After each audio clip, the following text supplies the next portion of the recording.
two, one. Welcome back to another episode of AT Talks. This is topic 4, things I wish I knew when I started. This is episode 4. We have Brooke, Sarah, and Matt. If you could quickly say a couple things about yourself to introduce yourself to the AT Twitterverse. Oh. I'll go first. I'm Matt. I work in Rochester, New York, which for those of you who aren't aware, that's Western New York. And I currently work in the clinic high school outreach setting. Okay, I can go next. My name is Brooke. I'm a grad assistant at the University of Florida, and I work in the campus rec setting. So I work with our sport clubs and intramural participants. I am Sarah. I am in the Indianapolis area, and I work at a high school, but I am contracted there through a local hospital system. All right. Who wants to start? Things I wish I knew when I started. It could be anything. It could be when you first started. It could be an athletic training student. Anything that comes to mind. I'd say I think one of the biggest things that I am still trying to learn at this point, and I am now 8 years into my profession, and I think is a great thing to learn when you first start out, is how to use the word no. We're very much a giving profession. You're trained to do that, but for the sake of your own health and to be able to avoid burnout and just overall balance, using the word no is very important. Yeah, Matt, I think that's what that was something I wanted to touch on, was like how to understand your own boundaries and like what burnout looks for you. Because I got really sucked in to just like thinking that everything that was asked of me was like pretty much the minimum and you had to do the minimum. And then I started to recognize some of the signs of burnout in myself, but that was probably like 3 months after I had started feeling burnt out. So yeah, if that could have been talked about or just like briefly mentioned, I think that would have been helpful, recognizing earlier in myself. Yeah, I agree. Like being able to say no, knowing what's too much to be asked of you. And for me, one of the big things, I wish I knew how much I didn't know. I was definitely a bit of a know-it-all when I first came out of undergrad. I'm still a bit of a know-it-all, but I'm getting better about that. But I wish I got I was in a position where all of us were pretty young and pretty fresh out of school. So we all kind of had this same attitude. I didn't really have a lot of mentorship because I'd left where I went to school. And I kind of wish I had that guidance, and that you may not know as much as you think you do, sweetie. Yeah, I think I was really stressed about coming out of undergrad, and I feel like I don't have much perspective on this situation at all. I've been certified for 3 years, but I felt like, past the BOC, like graduated from undergrad, like felt like I knew what I needed to know to at least be where I was. And then it didn't really hit me until later that like book knowledge is only like half the puzzle piece to like being a really good athletic trainer. And I held a position before I came to the University of Florida, so I've been certified for a little over a year before someone said people don't care how much you know until they know how much you care. And that kind of like set the tone for my whole GA position. And like I try to like start with that quote in mind every time I have a new interaction with somebody. So what do you think is some of those other skills that you wish you knew besides the clinical skills that make a well-rounded athletic trainer? I think I see it a lot dealing with our intramural participants, particularly because they're there to play sport maybe like one night a week. They're there to have fun. It's like sort of stress management for them more than it is competition. And so when they get injured, the questions that they have in their mind are not the same as the questions in the mind of our sport club athletes, or even the high school athletes I worked with before. So showing that you truly care about the fact that they were injured in like an indoor soccer game, and that you are asking them questions about how that affects, standing in chemistry lab the next day, or how am I, like, I won't see you tomorrow because you won't be playing IMs tomorrow, but I do care enough to like put you in the right direction, the IM participants care more about that than they do about me getting their diagnosis right.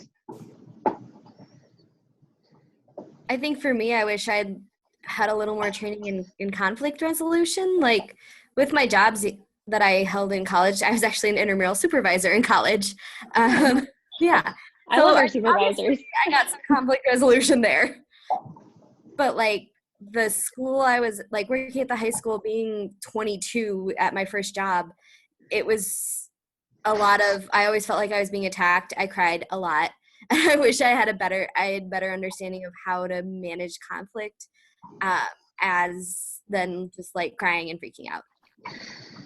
Yeah, I would have to agree with that. Maybe even not just conflict resolution, but I'd say maybe more how to deal with adversity. So whether it be a conflict with a coach or you have that difficult parent, I feel like a lot of that came from your clinicals, and unless your preceptor or ACI, depending on what time you graduated from an ATEP program, if they didn't let you deal with those or really let you witness those, or they just didn't really have that much going on with those, because I mean, obviously college versus high school, you don't really have that same amount of interaction with parents or other people besides the coaches, the athlete, maybe the athletic director if you're lucky, and a doctor.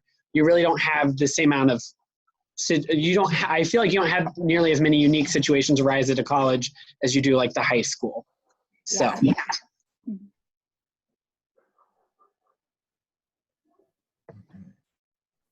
Anything else? Any other kind of things you wish you knew?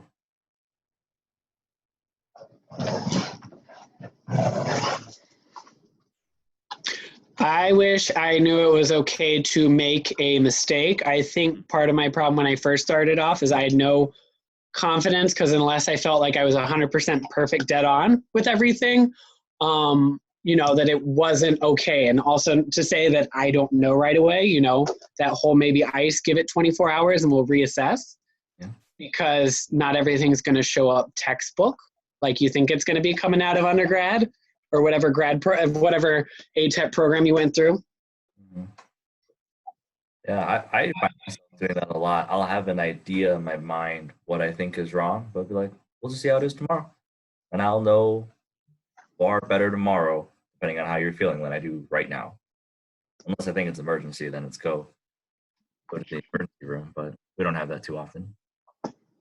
And piggybacking off of that, knowing that it's okay to say, let's see how we feel tomorrow, and kind of give them that 24-hour. I felt like I needed to have an answer for them right away, and I needed to know what's going on and what their treatment's going to look like right away. So I think knowing that it's okay to say, you know what, I don't know, let's just kind of do this and see how you feel tomorrow and go from there. I do that a lot now. Yeah. No, our club sport athletes, when they come see us in clinic, we've asked them about that, how they feel when one of the athletic trainers is just flat out honest with them, is like, I don't know in this moment, but I will find out for you, or we'll wait and see and we'll figure it out. And I thought that athletes might say well, it makes me doubt you a little bit, but instead they said it actually makes me trust you more. It makes me feel like you're being completely honest with me. And a lot of the time they get to us after they've seen a bunch of other people, because they might not know they had access to AT services or whatever delayed their care. And they're like, wow, you're the first person that's been honest with me about what's going on with my body. Even if you don't know.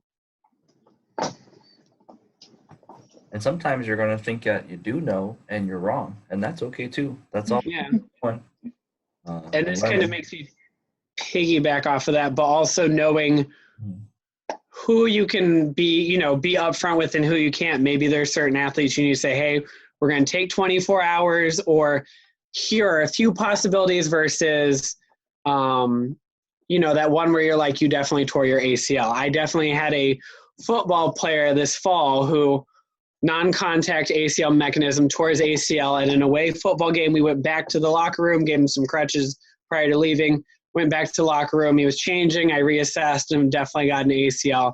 He yelled at me afterwards because I was like, I have some concern for your ACL. And luckily I was able to see the doctor the same day because I had Saturday clinic hours. But he came back. He's like, why didn't you tell me you knew, and blah, blah, blah. And I was like, think of how many tears you already cried, dude. I wasn't going to add to that amount of anguish and frustration and pain that you felt in that moment any more than the doctor needed to. So. The phrasing on that's really important because I'll see stuff like that all the time. I had a basketball girl, and I was like, if I'm gambling, I'm gamble that it's a torn ACL. I hope it's. I could be wrong. I can't see in there. We'll find out soon. But yeah, it definitely depends on the individual, and it also depends on what kind of family life they have. I have some kids where I know I have to do A, B, and C. Mom or dad would be calling tomorrow. All right, anything else we want to add, or we think we hit everything? I definitely think like and I don't really like this phrasing, but I can't think of better phrasing. Like soft business skills. I think those have really benefited me in the past couple of years being in a campus rec setting. We're not under a medical model. So a lot of the time, if we're asking for something or if something needs to be done or if we're suggesting change, it does come down to speaking the language of the people that make your decisions, which in my setting, unfortunately, is not medical professionals.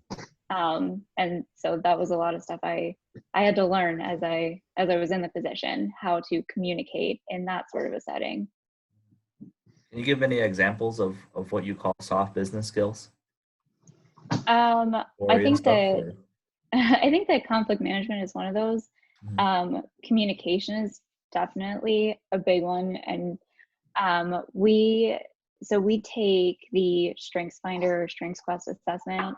Everyone that works in our department does, and they really emphasize like using your skills and recognizing skills in other people that either complement or supplement what you have to offer.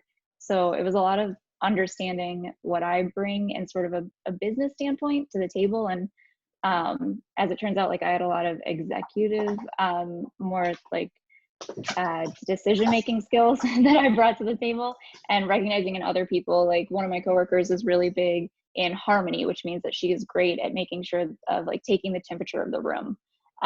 So that is not a skill that I possessed in my top 5. And it's definitely something that I have tried to learn from her as we've been coworkers, because taking the temperature of the room has been incredibly important. Hello. I'm just watching TikTok. Stop. I can't stop. I'm too far deep into it.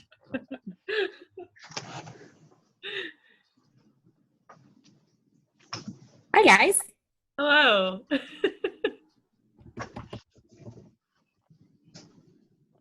I didn't realize I was muted. I just did like a whole paragraph of I was like, Allie's on the right. Sorry, Allie is on the left with the UK hat, and there's Hannah on the right. Oh, yeah. We're just about to wrap up. Can you two quickly give 1 or 2 things you wish you knew for a student? What I wish I had learned. Oh. Don't act like you didn't know the topic. I didn't put a lot of thought into this.